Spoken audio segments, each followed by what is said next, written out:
Camera on হয়ে গেছে। থাক থাক, কাটবো না এটা, নো এডিটিং। তো দেখো, আজকে আমি তোমাদের সাথে একটা প্রোডাক্ট শেয়ার করব। শীতকাল মানেই কিন্তু স্কিনে টান ধরা, স্কিন খসখসে হয়ে যাওয়া, নানান সমস্যা। স্পেশালি কি হয়, যে পোর্শনগুলো আমাদের কভার থাকে, যেমন বেলি পোর্শন। কি হয়, আমরা যখন ড্রেস পরি না, শাড়ি তো খুব কমই পরি আমরা, তাতে কি হয় এই পোর্শনটা কভার থাকে, বা থাইয়ের পোর্শনগুলো কভার থাকে। তো সেক্ষেত্রে আমরা এমন একটা প্রোডাক্ট ইউজ করব যেটা কিন্তু চটচটে হবে না, আর যেটা খুব তাড়াতাড়ি অ্যাবজর্ব করে নেয়। এবার কি হয়, অনেকের না এই সব পোর্শনগুলোতে ড্রাইনেস থেকেও নানান রকম সমস্যা আসে। তো একটা প্রোডাক্টে তোমাদের শীত গ্রীষ্ম 12 মাস চলবে। তো সেটা কি, সেটাই আজকে আমি তোমাদের সাথে শেয়ার করব। Hey guys, good evening and welcome to my channel. আমি পাপিয়া, আর আমার চ্যানেল টিপস আপ ব্যাকে তোমাদের সকলকে স্বাগত। তো শুরু করি প্রোডাক্টটা। যেটা বলছিলাম, যে জায়গাগুলো শীতকালে বেশিরভাগ কভার থাকে, সেখানে কি হয়, ড্রাইনেসের কিন্তু একটা সমস্যা থাকে। আর ড্রাইনেসের সমস্যায় শুধুমাত্র ড্রাইনেস নিয়ে আসে না, সেখানে আসে ইচিং, সেখানে আসে চামড়া ওঠা, খসখসে একটা ভাব, সেটা মাথার স্ক্যাল্প হোক বা যে পোর্শনগুলো বললাম, যেমন বেলি পোর্শন, কভার যখন জামা পরছো ওই মেয়েদের ক্লিভেজ পোর্শন, বা ছেলেদের ওই বুকের পোর্শনে। তো সেক্ষেত্রে কি করবে, কি হয়, চটচটে ক্রিম মাখলে, মানে যে সমস্ত ক্রিম ধরো মাখার পরেও চটচট করছে, ওপর থেকে মনে হচ্ছে খুব চকচক করছে, চটচট করছে, কিন্তু আদৌ সেটা অ্যাবজর্ব করলো না। ক্রিম কোন কোন ধরনের ক্রিম ভালো হয় একটু ছোট্ট করে বলে নিই। যে ধরনের ক্রিম বা লোশন ইউজ করার সাথে সাথে অ্যাবজর্ব করে নিচ্ছে, তোমার ওপর থেকে চকচকে না দেখালেও স্কিন কিন্তু সেটা অ্যাবজর্ব করছে, তো সেটা হয় তোমার মানে হেলদি তোমার স্কিনের জন্য। সেই ধরনের ক্রিম বা লোশন সেটা কিন্তু হেলদি। আর যে ধরনের ক্রিম তোমরা ইউজ করছো, স্কিনটা চকচক করছে কিন্তু ভেতরে সেটা পেনিট্রেট হচ্ছে না, তাহলে কিন্তু ওপর থেকেই ওটা থেকে যাচ্ছে আর ভেতর পর্যন্ত যাচ্ছে না। তো যার ফলে যখন মুখ ধুচ্ছ একটু পরে আবার স্কিন কিন্তু ড্রাই হয়ে যাচ্ছে।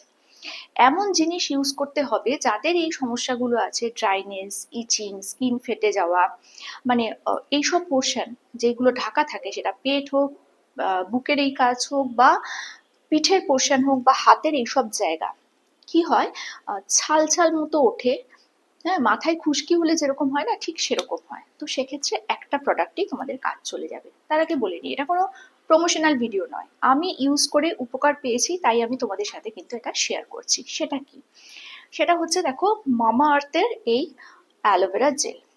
আমি জানি নানান কোম্পানির অ্যালোভেরা জেল আছে যেগুলো ইউজ করো এবং অনেকেই হয়তো ভালো ফল পাও। ওই যে বললাম, আমি কিন্তু এটা ইউজ করে ভীষণ ভালো ফল পেয়েছি, সেই কারণে তোমাদের সাথে শেয়ার করছি।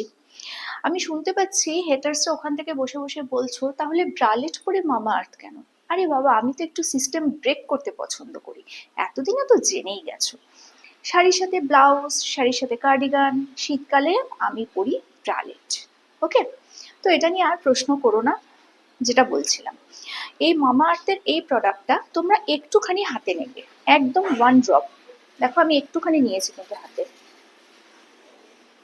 একটু নিয়েছি হাতে। আর এইটাকে এরম ঘষবে না, ঘষলে কি হবে, হাতের পামের মধ্যেই সবটা তোমার চলে যাবে। এটা নেবে যে পোর্শনগুলো তোমাদের মনে হচ্ছে ড্রাই, যেমন এই পোর্শনটা যেরকম বললাম, এই পোর্শনটা, বা হতে পারে তোমার বেলি পোর্শন, সেখানে তোমরা জাস্ট এরকম ভাবে হালকা হাতে যদি ম্যাসাজ করো না, হালকা হাতে, দেখো এটার সাথে সাথে অ্যাবজর্ব হয়ে যায়। এটার সাথে সাথে অ্যাবজর্ব হয়ে যায়, শুধু না, একটা দেখো গ্লোয়িং ব্যাপার থাকে। আর এটার না কোনো স্মেল নেই, মানে একটা হালকা মাইল্ড স্মেল আছে যেটা ভীষণ ভালো লাগে। তো এটা কিন্তু এরম ভাবে ইউজ করবে। দেখো আমি জাস্ট ইউজ করছি, যদিও আমার স্নান করে গায়ে তেল মাখা, তবু ওই যে বললাম আমি এরকম তেল মাখি যেটা চটচট করে না কিন্তু অ্যাবজর্ব করে না। আর দেখো ইউজ করার পর দেখো এই জায়গাটা কত স্মুথ লাগছে। আর যদি কখনো ইচিং হয় না, কোনো জায়গায় ইচিং হচ্ছে, মানে এইসব জায়গাগুলো কি হয়, আমাদের সোয়েটার পরে সারাক্ষণ কভার থাকে, বা আমাদের একটা ব্যাড হ্যাবিট থাকে, আমরা এরম ভাবে বসি, তো এই পোর্শন গুলোতেও কিন্তু এই জেলটা তোমরা অবশ্যই ইউজ করবে। এবং এটা কিন্তু দেখো অনেকটা বড় একটা কন্টেনার, একবার কিনলে অনেক দিন চলে যাবে, মুখে ইউজ করতে পারো। আর একটা ছোট্ট টিপ দিই, যেটা এই সময় সাথে নয়, মানে উইন্টারে নয়, এটা সামারে ইউজ করতে পারো। এটাকে ময়শ্চারাইজার হিসাবে ইউজ করার পর এটাকে কি এটার ওপর দিয়ে তোমরা মেকআপ করতে পারো। তো কেমন লাগলো অবশ্যই জানিও, ভালো লাগলে লাইক শেয়ার সাবস্ক্রাইব করো। কালকে আসবে একটা নতুন ভিডিও নিয়ে, ততক্ষণের জন্য